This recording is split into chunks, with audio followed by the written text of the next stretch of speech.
Hi hello ನಮಸ್ಕಾರ ಸ್ನೇಹಿತರೆ. ಈ ಕಡೆ ಅಮಲ ಅಂತ್ಯಕಾಲ ಶುರುವಾಗ್ತದೆ. ಕ್ಲೈಮ್ಯಾಕ್ಸ್ನತ್ತ ಸಂಚಿಕೆ ಮುಂದೆ ಸಾಗ್ತದೆ. ಹಾಗಿದ್ರೆ ಏನಾಗ್ತದೆ ತಿಳ್ಕೊಬೇಕು ಅಂದರೆ ಈಗಲೇ ನಮ್ಮ ಈ ಚಾನಲ್ನ ಸಬ್ಸ್ಕ್ರೈಬ್ ಮಾಡಿ, ಹಾಗೆ ಈ ಒಂದು ವಿಡಿಯೋವನ್ನು ಪೂರ್ತಿಯಾಗಿ ನೋಡಿ. ಇಲ್ಲಿ ಅಮ್ಮು ಆರಾಧನನ ಮನೆ ಬಿಟ್ಟು ಕಳಿಸ್ಬೇಕು ಅಂತ ರೇಷ್ಮನ ಯೂಸ್ ಮಾಡ್ಕೋತಾಳೆ. ರೇಷ್ಮಾ ಕೂಡ ಇಡೀ ಆಸ್ತಿ ಹೊಡಬೇಕು ಅನ್ನೋ ಕಾರಣಕ್ಕೆ ಅಮ್முಗೆ ತಿರುಗಿಬಿದ್ದು ಅಮ್ಮು ಮನೇಲೆ ಜಾಂಡ ಊರ್ತಾಳೆ. ಅದು ಒಂದು ರೀತಿ ಅಮ್முಗೆ ಪ್ಲಸ್ ಅಂತಾನೆ ಆಗುತ್ತೆ. ಬಿಕಾಸ್ ಆರಾಧನ ಸುಶಾಂತ್ ಮತ್ತು ರೇಷ್ಮನ ಮದುವೆ ಮಾಡಿಸ್ತೀನಿ, ಆ ನಂತರ ಮನೆ ಬಿಟ್ಟು ಹೋಗ್ತೀನಿ ಅನ್ನೋ ನಿರ್ಧಾರಕ್ಕೆ ಬರ್ತಾಳೆ. ಹಾಗಾಗಿ ತಾನು ಅನ್ಕೊಂಡಾಗೆ ಆಗ್ತದೆ, ತನ್ನ ಕೈಲಿ ಆಗದೆ ಇರೋದನ್ನ ರೇಷ್ಮಾ ಮಾಡ್ತಿದ್ದಾಳೆ ಅಂತ ಫುಲ್ ಖುಷಿ ಆಗ್ಬಿಡ್ತಾಳೆ. ಆದರೆ ಅವಳ ಖುಷಿ ತಾತ್ಕಾಲಿಕ ಅನ್ನೋದು ಅವ್ಳಿಗೆ ಗೊತ್ತೇ ಇಲ್ಲ. ಬಿಕಾಸ್ ಎಲ್ಲವೂ ಕೂಡ ಆರಾಧನಾ ನಾಟಕ ಅನ್ನೋ ಒಂದು ಸಣ್ಣ ಸುಳಿವು ಕೂಡ ಅಮ್ಮಗಾಗಲಿ ಯಾರಿಗಾಗಲಿ ಸಿಗೋದಿಲ್ಲ. ಮದುವೆ ಮನೆಯಲ್ಲಿ ಒಂದು ಡ್ರಾಮಾ ನಡೆಯುತ್ತೆ. ಅಲ್ಲಿ ಸುಶಾಂತ್ನ ಮದುವೆ ಮಾಡಿಸ್ಬೇಕಾಗಿರುವ ಆರಾಧನಾ ರೇಷ್ಮನ ಪೊಲೀಸರ ಕೈಗೆ ಇಟ್ಕೊಡ್ತಾಳೆ. ಮರಾಮಾಚಾರ್ಯ ಎಂಟ್ರಿ ಆಗುತ್ತೆ. ಅದರೊಂದಿಗೆ ಸುಶಾಂತ್ ಜೀವನದಲ್ಲಿ ಹೇಗೆ ಆಟ ಆಡಿದ್ಲು ರೇಷ್ಮಾ, ಸುಶಾಂತ್ನ ಹೇಗೆ ಯೂಸ್ ಮಾಡಿಕೊಂಡ್ಲು, ನಿಜವಾಗ್ಲೂ ಕೂಡ ಅವಳ ಹೊಟ್ಟೆಯಲ್ಲಿ ಬೆಳೀತಿರೋ ಮಗುಗೆ ಕಾರಣಕರ್ತ ಸುಶಾಂತೇನ ಅನ್ನೋ ಎಲ್ಲ ಸತ್ಯ ಕೂಡ ರಿವೀಲ್ ಮಾಡ್ತಾಳೆ ಸಾಕ್ಷಿ ಸಮೇತ. ಹಾಗಾಗಿ ಇಲ್ಲಿ ರೇಷ್ಮಾ ಮತ್ತು ಅವಳ ಫ್ರೆಂಡ್ ನದು ಇಬ್ರು ಕೂಡ ಪೊಲೀಸ್ ಅವರ ಅತಿಥಿ ಆಗಬೇಕಾಗುತ್ತೆ. ಮಗುವಿನ ತಂದೆ ನಂದು ಆಗಿರ್ತಾರೆ. ಇದು ಬಿಗ್ ಶಾಕ್ ಕೊಟ್ಟಂಗಾಗಿದೆ ಅಮ್ಮುಗೆ. ಅಲ್ಲಿ ಅಮ್ಮು ಹೆಸರು ಕೂಡ ರಿವೀಲ್ ಮಾಡ್ಬೋದಿತ್ತು ಆರಾಧನಾ, ಆದರೆ ಅಮ್ಮು ಬಗ್ಗೆ ಯಾವುದೇ ರೀತಿ ಕೂಡ ಬಿಟ್ಕೊಳ್ಳಿಲ್ಲ. ನಂತರ ಇಲ್ಲಿ ಅಜ್ಜಿ ಎಂಟ್ರಿ ಆಗಿದ್ದಾರೆ. ಅಜ್ಜಿ ಎಂಟ್ರಿ ಆಗಿದ್ದೆ ಈ ಕಡೆ ಅಮ್ಮುಗೆ ಒಂದು ಸ್ಟೆಪ್ ಹಿಂದೆ ಅಂತ ಹೇಳ್ಬೋದು. ಬಿಕಾಸ್ ಅಜ್ಜಿಗೆ ತುಂಬ ಚೆನ್ನಾಗಿ ಗೊತ್ತು ಅಮ್ಮು ಎಂಥವಳು ಅಂತ. ಮನೆಗೆ ಬರ್ತದಾಗೆ ಅಮ್ಮುಗೆ ಕೌಂಟರ್ ಕೊಡೋಕೆ ಶುರು ಮಾಡ್ಕೊಂಡಿದ್ದಾರೆ. ಮನೇಲಿ ಕಸ ಕ್ರಿಮಿ ಎಲ್ಲ ಕೂಡ ಇದೆ, ನೀನು ಎಲ್ಲ ಕೂಡ ಓಡಿಸ್ಬೇಕಮ್ಮ. ಹೊರಗಡೆ ಇರೋ ಕಸದಿಂದ ನಿನ್ನ ಗಂಡನ ಕಾಪಾಡ್ಕೊಂಡು ಬಂದೆ, ಮನೆಯಲ್ಲಿರೋ ಕಸನ ಕ್ಲೀನ್ ಮಾಡಬೇಕು. ನೀನು ತುಂಬ ಗಟ್ಕಿತ್ತಿ ಅಂತ ನನಗೆ ಅರ್ಥ ಆಗಿದೆ. ಒಳ್ಳೆ ಸೊಸೆನೇ ಸಿಕ್ಕಿದ್ಯಾ ಅಂತ ಅಜ್ಜಿ ಅಮ್ಮು ಮುಂದೆ ಆರಾಧನನ ತುಂಬಾ ಹೊಗಳುತ್ತಾರೆ.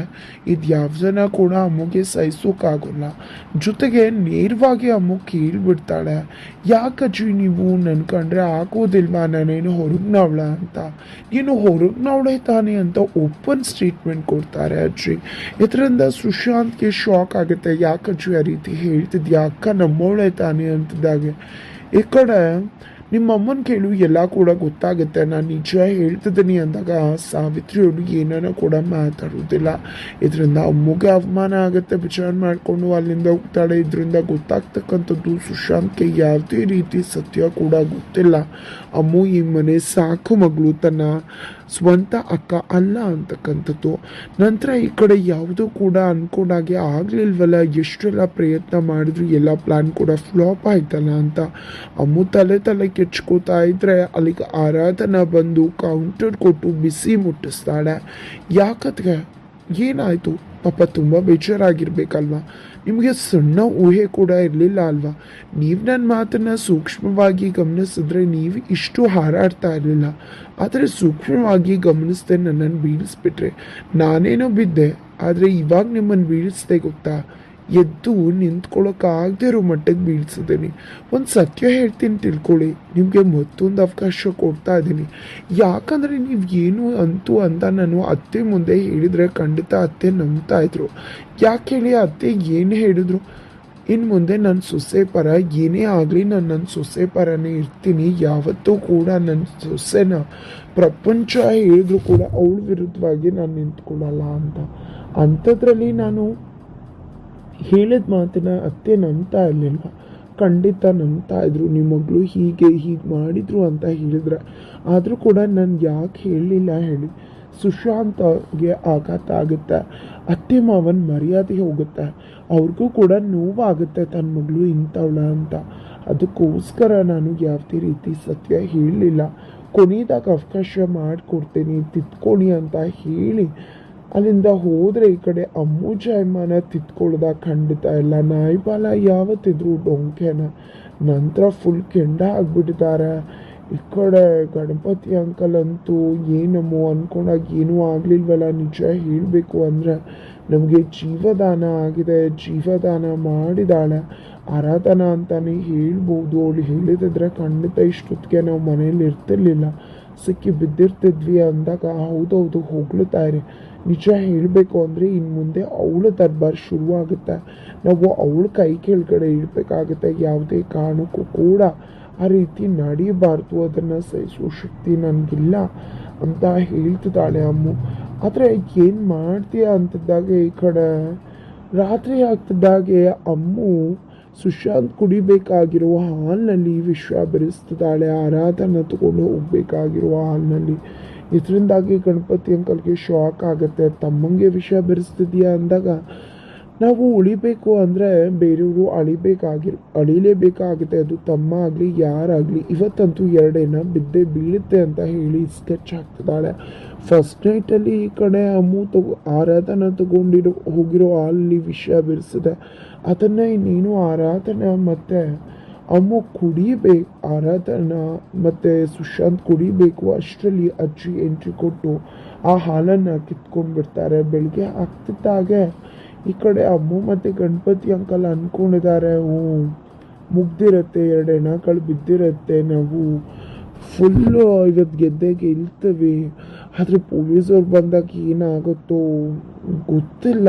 ನಾವು ತುಂಬ ಸೇಫ್ ಆಗಿರಬೇಕು ಅಂತಂದರೆ ಈ ಕಡೆ ನಾನೇ ಹೋಗಿ ಹೆಬ್ಬಿಸ್ತೀನಿ. ಆಮೇಲೆ ಇಬ್ಬರು ಕೂಡ ಸತ್ತೋಗಿದ್ದಾರೆ ಅಂತ ಕಿಚ್ಚಾಡ್ತೀನಿ. ಹೆವಿ ಎಕ್ಸೈಟ್ಮೆಂಟಲ್ಲಿದ್ದೀನಿ ಅಂತ ಗಣಪತಿ ಅಂಕಲ್ ಹೇಳ್ತಿದ್ರೆ, ಏನು ಮಾವ ನಾವು ಹೋಗೋದಲ್ಲ, ಬೇರೆಯವ್ರು ಬಂದು ನೋಡಿ ಹೇಳಬೇಕು, ಅಲ್ಲಿ ತನಕ ವೆಯ್ಟ್ ಮಾಡಿ ಅಂತ ಹೇಳ್ತಿದ್ದಾಳೆ.